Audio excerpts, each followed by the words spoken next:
जय गुरु जी। शुक्राना गुरु जी, अनंतम अनंतम शुक्राना गुरु जी के चरणों में कोटि कोटि नमन प्रणाम वंदन। सभी संगत परिवार को जय गुरु जी।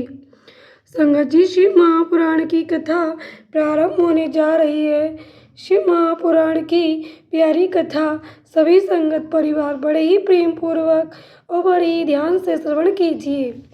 शिव महापुराण का एक एक अक्षर कब हमारे कौन से जन्म के कर्म को काट दे, ये हमें भी पता नहीं होता। संगत जी, गुरु जी ने हमेशा शिव महापुराण पढ़ने पे और सुनने पे जोर दिया है। गुरु जी ने हमेशा कहा है कि शिव महापुराण पढ़ा करो और पढ़ ना सको तो सुना करो, जितना भी समय मिले पर शिव महापुराण सुनना चाहिए। गुरु जी ने शिव महापुराण पढ़ने सुनने के लिए हमें किसी नियम और बंधन में भी नहीं बांधा।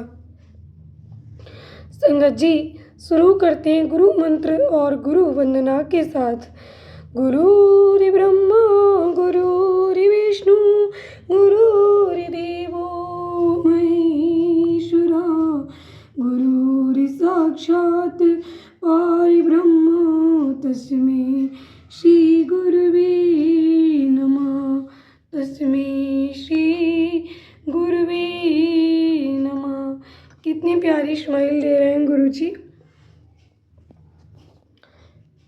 ओम नमः शिवाय, शिव जी सदा सहाय। ओम नमः शिवाय, गुरु जी सदा सहाय। श्री विष्णु की पराजय में दधीची मुनि के शाप को कारण बनाते हुए दधीची और शुक के विवाद का इतिहास। मृत्युंजय मंत्र के अनुष्ठान से दधीची की अभेद्यता तथा श्री हरि का शुक को दधीची की पराजय के लिए यत्न करने का आश्वासन। ओम नमः शिवाय, शिव जी सदा सहाय। ओम नमः शिवाय, गुरु जी सदा सहाय। सूत जी कहते हैं, महर्षियों, अमित बुद्धिमान ब्रह्मा जी की कही हुई एक कथा सुनकर दिव्यश्रेष्ठ नारद विस्मय में पड़ गए। उन्होंने प्रसन्नता पूर्वक प्रश्न किया। नारद जी ने पूछा, पिताजी, भगवान विष्णु शिव जी को छोड़कर अन्य देवताओं के साथ दक्ष के यज्ञ में क्यों चले गए, जिसके कारण वहाँ उनका तिरस्कार हुआ? क्या वे प्रलयकारी पराक्रम वाले भगवान शंकर को नहीं जानते थे? फिर उन्होंने अज्ञानी पुरुष की भांति रुद्रगणों के साथ युद्ध क्यों किया? करुणानिधि, मेरे मन में एक बहुत बड़ा संदेह है। आप कृपा करके मेरे इस संशय को नष्ट कर दीजिए और प्रभु, मन में उत्साह पैदा करने वाले शिव चरित्र को कहिए। ब्रह्मा जी ने कहा, नारद, पूर्व काल में राजा शुक की सहायता करने वाले श्री हरि को दधीची मुनि ने शाप दे दिया था, जिससे उस समय भी इस बात को भूल गए और वे दूसरे देवताओं को साथ ले दक्ष के यज्ञ में चले गए। दधीची ने क्यों शाप दिया, ये सुनो। प्राचीन काल में शुक नाम से प्रसिद्ध एक महा तेजस्वी राजा हो गए हैं। ये महाप्रभावशाली मुनीश्वर दधीची के मित्र थे। दीर्घ काल की तपस्या के प्रसंग से शुभ और दधीची में विवाद आरंभ हो गया, जो तीनों लोकों में महान अनर्थकारी के रूप में विख्यात हुआ। उस विवाद में वेद के विद्वान शिव भक्त दधीची कहते थे कि शूद्र, वैश्य और क्षत्रिय, इन तीनों वर्णों से ब्राह्मण ही श्रेष्ठ है, इसमें संशय नहीं है। महामुनि दधीची की वह बात सुनकर धन वैभव के मद से मोहित हुए राजा शुभ ने उसका इस प्रकार प्रतिवाद किया। शुभ बोले, राजा इंद्र आदि 8 लोकपालों के स्वरूप को धारण करता है। वो समस्त वर्णों और आश्रमों का पालन एवं प्रभु है, इसलिए राजा ही सबसे श्रेष्ठ है।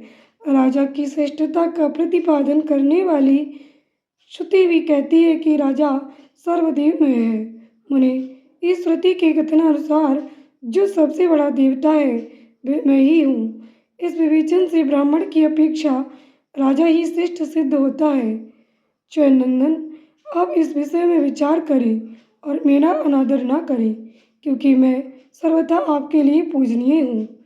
राजा शुक का ये मत श्रुतियों और स्मृतियों के विरुद्ध था। इसे सुनकर भृगुकुलभूषण मुनि श्रेष्ठ दधीची को बड़ा क्रोध हुआ। मुनि अपने गौरव का विचार करके कुपित हुए। महातेजस्वी दधीची ने शुक के मस्तक पर बाएं मुक्के से प्रहार किया। उनके मुक्के की मार खाकर ब्राह्मण के अधिपति कुत्सित बुद्धि वाले चुप अत्यंत कुपित हो गरज उठे और उन्होंने वज्र से दधीचि को काट डाला। उस वज्र से आहत हो भृगुवंशी दधीचि पृथ्वी पर गिर पड़े। भार्गव वंशधर दधीचि ने गिरते समय शुक्राचार्य का स्मरण किया। योगी शुक्राचार्य ने आकर दधीचि के शरीर को जिसे चुभ ने काट डाला था तुरंत जोड़ दिया। दधीचि के अंगों को पूर्ववत जोड़कर शिवभक्त शिरोमणि तथा मृत्युंजय विद्या के प्रवर्तक शुक्राचार्य ने उनसे कहा, शुक्र बोले ता दधीचि, मैं सर्वेश्वर भगवान शिव का पूजन करके तुम्हें श्रुति प्रतिपादित महामृत्युंजय नामक श्रेष्ठ मंत्र का उपदेश देता हूँ। त्र्यंबकम यजामहे, हम भगवान त्र्यंबक का यजन आराधन करते हैं। त्र्यंबक का अर्थ है तीनों लोकों के पिता प्रभावशाली शिव। वे भगवान सूर्य, सोम और अग्नि तीनों मंडलों के पिता हैं। सत्य, रज और तम तीनों गुणों के महेश्वर हैं। आत्म तत्व, विद्या तत्व और शिव तत्व, इन तीन तत्वों के आह्वानीय गार्हपत्य और दक्षिणाग्नि, इन तीनों अग्नियों के सर्वस्त्र उपलब्ध होने वाले पृथ्वी, जल एवं तेज, इन तीन मूर्त भूतों के अथवा सात्विक आदि भेद से त्रिविध भूतों के त्रिदेव स्वर्ग को त्रिभुज के त्रिधाभूत सबके ब्रह्मा, विष्णु और शिव तीनों देवताओं के महान ईश्वर महादेव जी ही हैं। यहाँ तक मंत्र के प्रथम चरण की व्याख्या हुई। मंत्र का द्वितीय चरण है सुगंधिम पुष्टि वर्धनम। जैसे फूलों में उत्तम गंध होती है, उसी प्रकार भी भगवान शिव संपूर्ण भूतों में, तीनों गुणों में, समस्त कृत्यों में, इंद्रियों में, अन्य अन्य देवों में और गणों में उनके प्रकाशक सारभूत आत्मा के रूप में व्याप्त हैं। अतएव सुगंध युक्त एवं संपूर्ण देवताओं के ईश्वर हैं। यहाँ तक सुगंधिम पद की व्याख्या हुई। अब पुष्टि वर्धनम की व्याख्या करते हैं। उत्तम व्रत का पालन करने वाले द्विजश्रेष्ठ महामुनि नारद उन अंतर्यामी पुरुष शिव से प्रकृति का पोषण होता है। महत तत्व से लेकर विशेष पर्यंत संपूर्ण विकल्पों की पुष्टि होती है तथा मुझ ब्रह्मा का, विष्णु का, मुनियों का और इंद्रियों से देवताओं का भी पोषण होता है। इसलिए वे ही पुष्टि वर्धन है। अब मंत्र के तीसरे और चौथे चरण की व्याख्या करते हैं। उन दोनों चरणों का स्वरूप यूँ है, उर्वारुकमिव बंधना नमृत्यो मूर्छियमामृतात्। अर्थात प्रभु, जैसे खरबूजा पक जाने पर लता बंधन से छूट जाता है, उसी तरह मैं मृत्यु रूप बंधन से मुक्त हो जाऊं, अमृत पद मोक्ष से पृथक न होऊं। वे रुद्रदेव अमृत स्वरूप हैं, जो पुण्य कर्म से, तपस्या से, स्वाध्याय से, योग से अथवा ध्यान से उनकी आराधना करता है, उसे नूतन जीवन प्राप्त होता है। इस सत्य के प्रभाव से भगवान शिव स्वयं ही अपने भक्त को मृत्यु के सूक्ष्म बंधन से मुक्त कर देते हैं, क्योंकि वे भगवान ही बंधन और मोक्ष देने वाले हैं। ठीक उसी तरह जैसे उर्वारुक अर्थात ककड़ी का पौधा अपने फल को स्वयं ही लता के बंधन में बांधे रखता है और पक जाने पर स्वयं ही उसी बंधन से मुक्त कर देता है।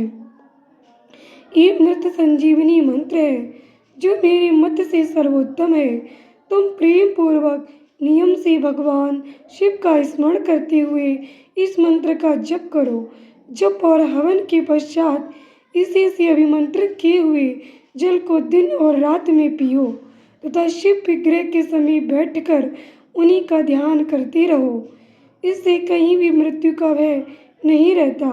न्यास आदि सब कार्य करके विधिवत भगवान शिव की पूजा करो। ये सब करके शांत भाव से बैठकर भक्त वत्सल शंकर का ध्यान करना चाहिए। मैं भगवान शिव का ध्यान बता रहा हूँ, जिसके अनुसार उनका चिंतन करके मंत्र जप करना चाहिए। इस तरह निरंतर जप करने से बुद्धिमान पुरुष भगवान शिव के प्रभाव से उस मंत्र को सिद्ध कर लेता है। मृत्युंजय का ध्यान हस्ताम्बोज युगस्थ कुंभ युगला दूधृत्य तोयम सिरा से चंतम करियो विरगेन्द्रदत्तम स्वाके संकुभो करो अक्षस्त्रंग मृगहस्तम भुजजगतम मूर्धस्त चंद्रस्वत पीयूषाद्रतनुम भजे सा गिरिजम त्र्यक्षम च मृत्युंजयम। जो अपने दो कर कमलों में रखे हुए दो कलशों से जल निकालकर उनसे ऊपर वाले दो हाथों द्वारा अपने मस्तक को सींचते हैं, अन्य दो हाथों में दो घड़े लिए उन्हें अपनी गोद में रखे हुए तथा शेष दो हाथों में रुद्राक्ष एवं मृग मुद्रा धारण करते हैं, कमल के आसन पर बैठे हैं, सिर पर स्थित चंद्रमा से निरंतर झरते हुए अमृत से जिनका सारा शरीर भीगा हुआ है तथा जो 3 नेत्र धारण करने वाले हैं उन भगवान मृत्युंजय का जिनके साथ गिरिराज नंदिनी उमा भी विराजमान है, मैं भजन चिंतन करता हूँ। ब्रह्मा जी कहते हैं, तात मुनि श्रेष्ठ दधीचि को इस प्रकार उपदेश देकर शुक्राचार्य भगवान शंकर का स्मरण करते हुए अपने स्थान को लौट गए। उनकी वह बात सुनकर महामुनि दधीचि बड़ी प्रेम से शिवजी का स्मरण करते हुए तपस्या के लिए वन में गए। वहां जाकर उन्होंने विधि पूर्वक महामृत्युंजय मंत्र का जप और प्रेम पूर्वक भगवान शिव का चिंतन करते हुए तपस्या प्रारंभ की। दीर्घ काल तक उस मंत्र का जप और तपस्या द्वारा भगवान शंकर की आराधना करके दधीचि ने महामृत्युंजय शिव को संतुष्ट किया। महामुनि उस जप से प्रसन्न चित्त हुए भक्तवत्सल भगवान शिव दधीचि के प्रेम बस उनके सामने प्रकट हो गए। अपने प्रभु शंभु का साक्षात दर्शन करके मुनीश्वर दधीचि को बड़ी प्रसन्नता हुई। उन्होंने विधि पूर्वक प्रणाम करके दोनों हाथ जोड़ भक्ति भाव से शंकर का स्तवन किया। तात मुनि तदंतर मुनि के प्रेम से प्रसन्न हुए शिव ने च्युयन कुमार दधीचि से कहा, तुम वर मांगो। भगवान शिव का ये वचन सुनकर भक्ति शिरोमणि दधीचि दोनों हाथ जोड़ नतमस्तक हो भक्तवत्सल शंकर से बोले। दधीचि ने कहा, देवदेव महादेव मुझे 3 वर दीजिए, मेरी हड्डी वज्र हो जाए, कोई भी मेरा वध न कर सके और मैं सर्वस्त्र अधीन रहूं, कभी मुझ में दीनता न आए। दधीचि का ये वचन सुनकर प्रसन्न हुए परमेश्वर शिव ने तथास्तु कहकर उन्हें वे तीनों वर दे दिए। शिव जी से 3 वर पाकर वेद मार्ग में प्रतिष्ठित महामुनि दधीचि आनंद मग्न हो गए और शीघ्र ही राजा शुक के स्थान में गए। महादेव जी से अवध्यता वज्र में अस्थि अधीनता पाकर दधीचि ने राजेंद्र शुक के मस्तक पर लात मारी। फिर तो राजा शुक ने भी क्रोध करके दधीचि पर वज्र से प्रहार किया। वे भगवान विष्णु के गौरव से अधिक गर्व में भरे हुए थे, परंतु शुक का चलाया हुआ वह वज्र परमेश्वर शिव के प्रभाव से महात्मा दधीचि का नाश न कर सका। इससे ब्रह्म कुमार शुक को बड़ा विस्मय हुआ।